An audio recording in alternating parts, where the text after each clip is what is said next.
Assalamualaikum warahmatullahi wabarakatuh.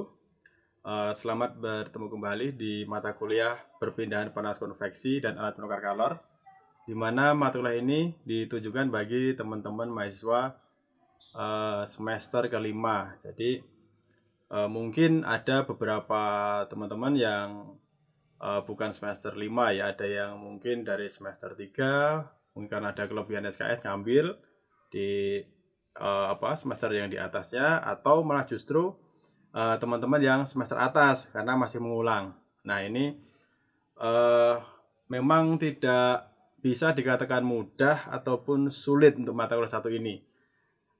Yang penting kalau teman-teman nanti mau bisa disiplin selama perkuliahan, kemudian bisa mengikuti pola yang sudah kita sepakati bersama, nah insya Allah pasti semua akan bisa lulus.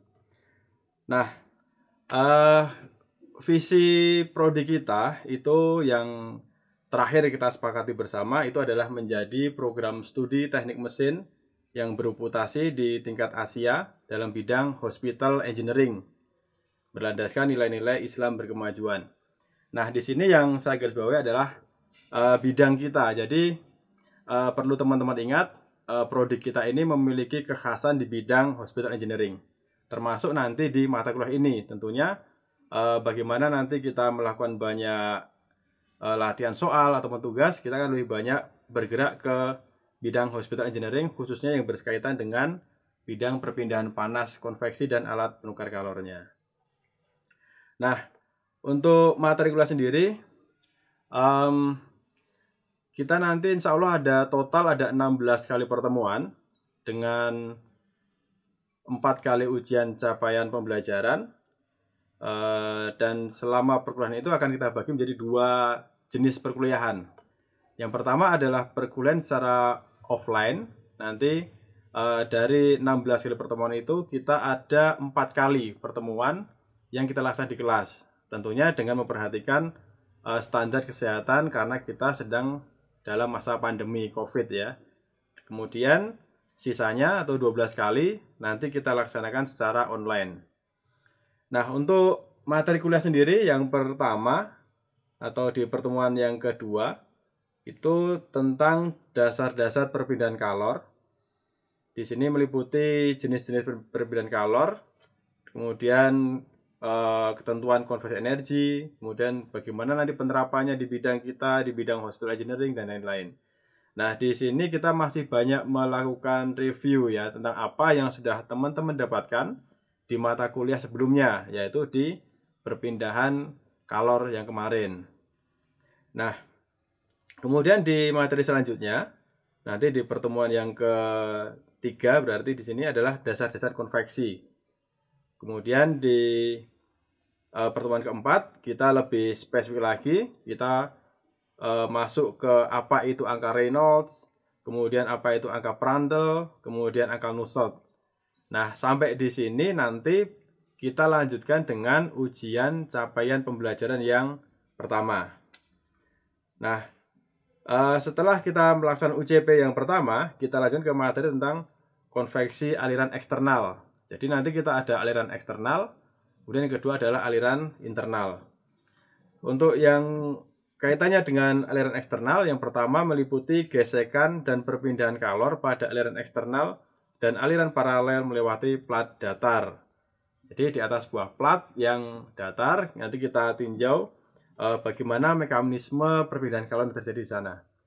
Kemudian yang kedua, itu bagaimana jika ada sebuah pipa, gitu ya, ada sebuah pipa, kemudian nanti ada aliran fluida baik di dalam maupun di luar pipa yang secara cross maupun inline dengan pipa itu. Bagaimana kalau pipanya satu, bagaimana kalau pipanya banyak. Nah, itu semua nanti kita diskusikan di pokok bahasan ini, di pertemuan ini. Nah, kemudian setelah dari konveksi aliran eksternal, kita masuk ke konveksi aliran internal. Kemudian setelah selesai dari pertemuan yang membahas tentang aliran eksternal dan internal ini, kita nanti melaksanakan ujian capaian pembelajaran yang kedua, atau Kalau di semester-semester yang dulu mungkin teman-teman mengenal dengan istilah ujian mid semester ya. Nah, perlu saya ingatkan di Teknik Mesin UMY kita tidak mengenal adanya ujian mid semester. Jadi kita sebut dengan ujian capaian pembelajaran yang kedua. Kemudian kita masuk ke konveksi bebas. Di sini meliputi mekanisme fisik konveksi bebas. Kemudian kita lanjutkan dengan pendidih dan kondensasi. Meliputi pendidih kolam dan pendidih dalam sebuah aliran. Kemudian sebelum kita masuk ke UJP 3 ada satu pertemuan lagi yang kita membahas kondensasi lapisan dan kondensasi aliran. Jadi selain bagaimana itu proses pendidihannya, boilingnya, kita juga membahas bagaimana proses kondensasinya. Baru setelah ini kita melaksanakan UJP yang ketiga. Kemudian kita masuk ke alat penukar kalor. Jadi sebenarnya inti dari perkuliahan ini adalah di masalah perbedaan panas konveksi, dan yang kedua di alat penukar kalornya.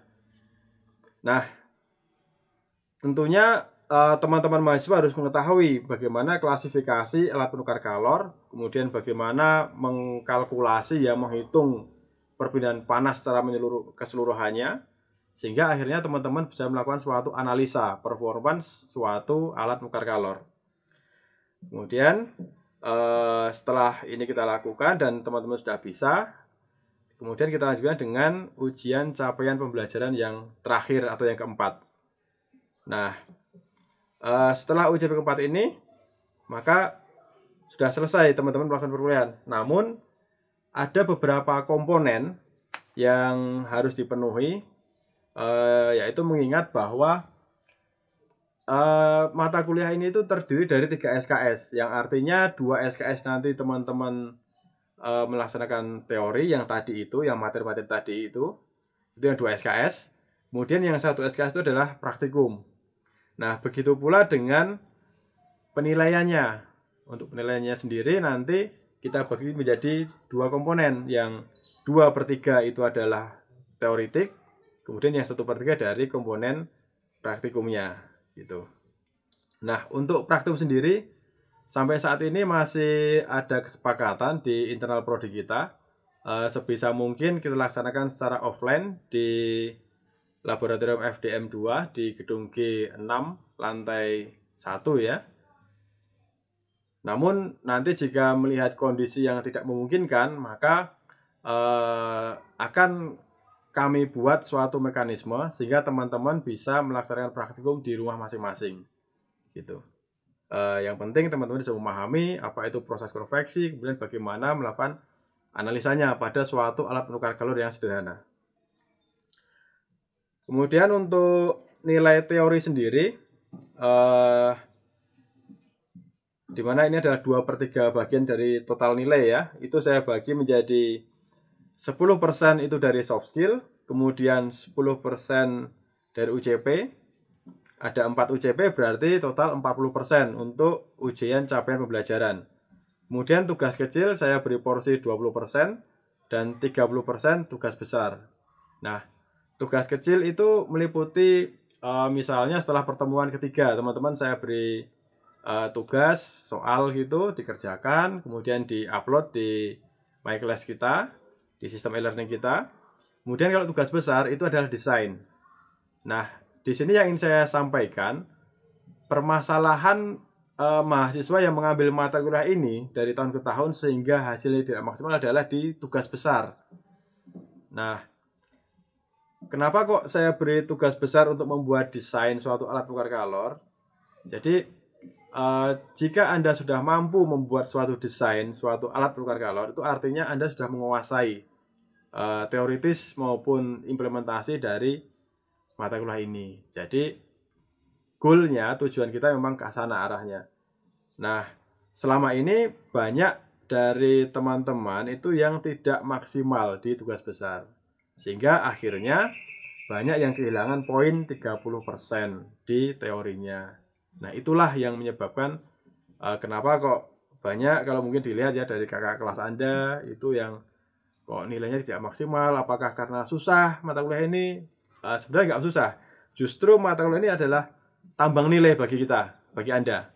Kenapa? Karena tugasnya sendiri di teori sudah saya beri 50% untuk tugas besar dan tugas kecil. Kemudian soft skill saya beri 10%. Ya gitu ya. Kemudian untuk hafalan jangan lupa nanti ada poin hafalan, yaitu Anda diwajibkan untuk mengupload hafalan dari Quran surah Al-Balad ayat 1 sampai 10, dan Anda diminta mereview sekilas tentang maknanya apa mengenai Quran surat Al-Balad ini gitu. Kemudian satu lagi mengenai nilai teori tadi, presensi itu masih kita perhitungkan, yaitu menempati poin 10% dari total nilai teori. Kemudian yang sepertiga dari praktikum, nah itu tentunya dilihat nanti dari bagaimana Anda mengerjakan praktikum selama proses pengerjaannya. Kemudian di akhir sesi nanti kita adakan tanya jawab dengan saya. Mungkin kita adakan suatu forum online, dan satu persatu mahasiswa akan saya beri pertanyaan mengenai yang Anda lakukan, teorinya, dan setelah itu bisa saya lakukan proses penilaian. Kemudian untuk referensi, di sini ada beberapa referensi ya, termasuk diktat karya salah satu dosen teknik mesin UMY dari Pak Teddy Nur Cahyati, itu bisa Anda gunakan juga. Kemudian ada juga karya dari Cengel dengan judul Heat Transfer, A Practical Approach. Kemudian yang kedua karangan dari Incropera dengan judul Fundamentals of Heat and Mass Transfer. Kemudian ada lagi dari Walker, Fundamental of Physics. Kemudian yang terakhir karya dari Holman, judulnya Perpindahan Panas. Ada 5 referensi yang setidaknya itu bisa kita gunakan selama 1 semester di mata kuliah ini. Nah, pada umumnya minimal itu teman-teman memiliki 2 referensi.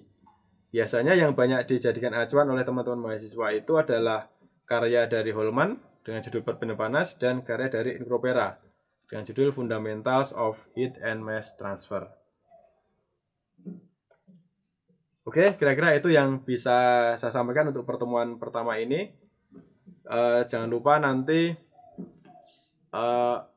jika melakukan kuliah secara offline, karena informasi terakhir dari universitas itu hanya diperbolehkan 50% dari kapasitas kelas, artinya hanya sekitar 20 mahasiswa ya. Nah, nanti tentunya tidak bisa semua teman-teman ikut masuk ke kelas. Nah, nanti yang tidak kebetulan tidak bisa masuk kelas, ya nanti Anda bisa mengikuti perkuliahan secara online gitu. Karena yang secara offline tadi kapasitasnya terbatas hanya 20 mahasiswa. Dan total ada 4 kali pertemuan yang kita lakukan secara offline. Oke, terima kasih atas perhatiannya.